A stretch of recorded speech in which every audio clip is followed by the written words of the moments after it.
تو وکیل از خود نوٹس لے کے تو کام نہیں کر سکتا. ایگزیکٹلی. لیکن صوفی صاحب آپ کا پوائنٹ بڑا ویلڈ ہے, لیکن پیج نمبر 23 اسی کو میں بات کرنا چاہوں گا. اس کے اندر مینشن کیا ہوا ہے کہ آپ نے بنگ Ahmed Bilal Sufi deal with Jerry James and you discovered that in Isle of Man broadsheet was winding up but did not check the power of attorney and authority who signed that Jerry James کے اوپر, as he was a sham person and didn't have authority to do what. مطلب یہ پھر کیسے؟ وہ تو کہہ رہے ہیں کہ آپ نے اس سے ڈیل کر رہے تھے, آپ کو پتا تھا ساری چیزوں کا, لیکن اگر آپ کو کوئی اتھارٹی نہیں دی گئی تھی تو پھر آپ کس طرح ڈیل کر رہے تھے اس چیز پہ؟ جی دیکھیے, انہوں نے مجھے یہی کہا تھا نا, جب انہوں نے مجھے ٹکٹ دیا, انہوں نے اپنا ایک نمائندہ میرے ساتھ اس کی میٹنگ کے لیے بھیجا, تو نیب کے چیئرمین اور نیب کے ہیرارکی کی کنسنٹ سے میں انٹریکٹ کر رہا تھا.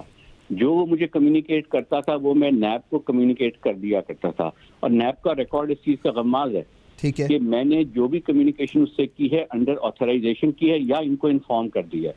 سو یہ کہنا کہ یہ جو چیز ہے میں از خود ہی کر رہا تھا, یہ تو بالکل غلط بات ہے. مجھے از خود کرنے کی کوئی ضرورت نہیں تھی, نہ میرا کوئی اس سے تعلق تھا, نہ پہلے تھا نہ بعد میں رہا.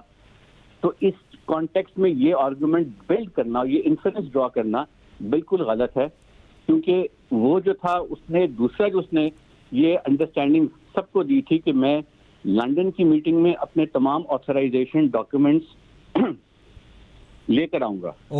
اب لنڈن کی میٹنگ میں آتھرائزیشن ڈاکیومنٹس وہ اگر نہیں لے کر آیا یا لایا وہ دیکھے نہیں گئے اور اس حساب سے اگریمنٹ کو فل ان نہیں کیا گیا, تو وہاں تو لنڈن کی میٹنگ میں مجھے بلایا ہی نہیں گیا.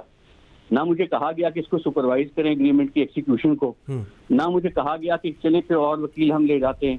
کوئی اٹارنی جنرل آفس کا نمائندہ ہوتا وہاں, کوئی لوکل وکیل جو ہائی کمیشن کے پینلز پر ہوتے ہیں اسی کو بلا لیتے کہ ہم یہ اگریمنٹ ایکسیکیوٹ کر رہے ہیں. یہ شخص لیٹر آف آتھرائزیشنز, مختلف بورڈ ریزولوشنز اور اپنا مینڈیٹ کی ڈاکیومنٹس لے کر آیا ہے, یہ بیٹھا اس کو چیک کر لیں تاکہ ہم یہ ڈاکیومنٹ ایکسیکیوٹ کریں. یہ سب کچھ میرے سامنے نہیں ہوا, نہ مجھے بتایا گیا.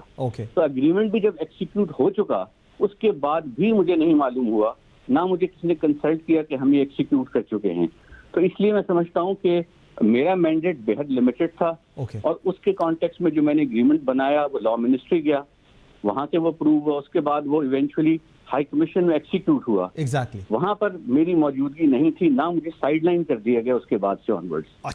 تو میں سمجھتا ہوں کہ اس ایفرٹ کرنا, یہ ذمہ داری ڈالنا, یہ جو ہے یہ غلط ہے. ٹھیک, لاسٹ مجھے ذرا بتائیے گا, یہ کہا جا رہا ہے کہ جی یہ جو سیٹلمنٹ تھی جس کا بھی آپ ریفرنس بھی دے رہے ہیں, غلط سیٹلمنٹ کی گئی, رانگ پیمنٹ کی گئی ٹو دا کمپنی, اور یہ پوری سیٹلمنٹ انویلڈ ہوئی اور Pakistan has faced $29 million hit. So اس کا آپ کیا سمجھتے ہیں, who is the person responsible for this, جس کا اتنا جو اس وقت براڈ شیٹ کی جو اب رپورٹ آئی ہے, ہو از رسپانسبل؟ دیکھیے اس میں میں نے تو جس طرح میں نے آپ کو بتایا, لنڈن کی میٹنگ کے بعد مجھے کوئی تعلق اس معاملے پہ نیب نے میرے سے نہیں رکھا 2008 کے بعد. ٹھیک ہے. اب اس کے بعد کے جو واقعات ہیں اس کا جواب تو وہ لوگ دیں گے جو یہ آربیٹریشنز کو ہینڈل کر رہے تھے جب یہ کلیمز آئے. اس وقت بھی اس شخص نے کہا کہ میں آؤٹ آف کورٹ سیٹل کرنے کو تیار ہوں, شروع میں خطوط لکھے. پھر جس طرح سے آربیٹریشن کو ہینڈل کیا گیا, اگر ٹائم پر اس کو ایڈریس کر لیا جاتا تو ایوارڈ شاید بے حد کم ہوتا. اور اسی لیے میرا یہ خیال ہے کہ اگر اس ایوارڈ کو بھی آپ دیکھیں اور اس کے کانٹیکس کو دیکھیں تو اس بارے میں تو اس کمیشن نے کوئی تفصیلی حقائق سامنے لے کر ہی نہیں آیا. در حقیقت اس کا مینڈیٹ تھا کہ جن لوگوں نے اس آربیٹریشن کو 2009 سے 2017 یا 2020-21 تک ہینڈل کیا ہے, ان کی تفصیلات کیا ہیں. اس نے تو کانسنٹریٹ صرف 1 سال کے پیریڈ کے واقعات پر کیا ہے. اور اسی لیے میں سمجھتا ہوں کہ یہ کمیشن کی جو رپورٹ ہے وہ کنٹروورسی کا شکار ہو گئی ہے, کیونکہ اس نے صرف مین ایشوز کو اوور لک کر دیا ہے, اور جو صرف $1.5 ملین جو زمانے میں 7-8 کروڑ روپے بنتے تھے اس تک اپنے آپ کو کنفائن کر کے لوگوں کے بارے میں ایسی ذمہ داریاں ڈالنے کی کوشش کی ہے, ڈیولپ کرنے کی کوشش کی ہے جو حقیقت اور قانون کے برعکس بھی ہیں, اور ساتھ ساتھ یہ کہ ایسی زبان استعمال کی ہے جو میں سمجھتا ہوں کہ زیب نہیں دیتی تھی اس نوعیت کی گفتگو کرنا. لاسٹ مجھے بتائیے گا, بھی آپ نے آربیٹریٹر کی بات کی, پیج نمبر 29 پہ مینشن کر رہے ہیں کہ your disposition in front of arbitrator. آپ کو شاید اندازہ ہی نہیں تھا کہ یہ کمپنی کلوراڈو میں ہے, یا جیبرالٹر میں ہے جی، اور اس پر بھی ایک انہوں نے بڑا اس پہ اسٹرانگلی لیا ہے کہ پھر بتایا گیا کہ جی یہ کمپنی کہاں پر ایگزسٹ کرتی ہے. اس پہ کیا کہیں گے جی؟ دیکھیے یہ سب تفصیلات جو ہیں اس کا میں نے جواب اپنے کانٹیکسٹ میں دیا، لیکن مجھے افسوس یہ ہے کہ اس کو پراپرلی ریفلیکٹ نہیں کیا گیا. اوکے. جو میں نے اپنی ساری باتوں کو ایکسپلین کیا تھا، لیکن بہت سلیکٹیو انفارمیشن کی بنیاد پر جو ہے یہ چیز اس کو ڈیولپ کیا گیا ہے اس رپورٹ میں، جس کا مجھے افسوس بھی اور حیرانی بھی ہے. کیونکہ میں سمجھتا ہوں کہ میرا جو موقف پچھلے جو آربیٹریشن ایوارڈ میں بڑا واضح تھا، جو سر اینتھنی ایونز کا تھا، اس میں انہوں نے وضاحت سے میرے رول کی بھی بات کی اور انہوں نے ایڈمٹ کیا وہ تمام باتوں کو جس کو یہ کوشچن کر رہے ہیں، جو ایک عجیب و غریب بات ہے. سو ایک کانٹرڈکشن بھی ہے. اور جس طرح میں نے کہا کہ یہ ایک ایسا انہوں نے لیگل بلڈ اپ کیا ہے جس کی نظیر بھی نہیں ملتی، کہ آپ جو شخص آفس بھی نہیں ہولڈ کر رہا اس کی بھی رسپانسبلٹی آپ قرار دے دیں. بالکل ٹھیک. اور آپ پریزیوم کر لیں کئی ایسی چیزیں جو حقائق کے برعکس ہے. بالکل ٹھیک ہے. عامر بلال صوفی صاحب، thank you very much. I am very grateful for your time. Viewers at the end of the بھی عامر بلال صوفی کہہ رہے ہیں، اور جس طرح یہ رپورٹ آئی ہے اس کو مزید پروب کرنے کی ضرورت ہے. اس کو کنٹروورسی نہیں بننے دینا چاہیے. جو چیزیں حقائق پر مبنی ہیں اسی طرح چیزوں کو آگے لے کر چلنا چاہیے. اور دوبارہ اس وقت کی حکومت کا یہ فرض ہے کہ وہ اس چیز کو پراپرلی پروب کرے تاکہ یہ ایک ڈیبیٹ کنٹروورسی کی شروع نہ ہو. اگر یہ ڈیبیٹ کنٹروورسی کی ہوگی تو پچھلے کی طرح، پاسٹ کی طرح جتنے کمیشن اور جتنی رپورٹس آئیں، کہیں یہ ویسے ہی ردی کے ڈبے میں نہ چلی جائے، جو نہیں ہونے دینا.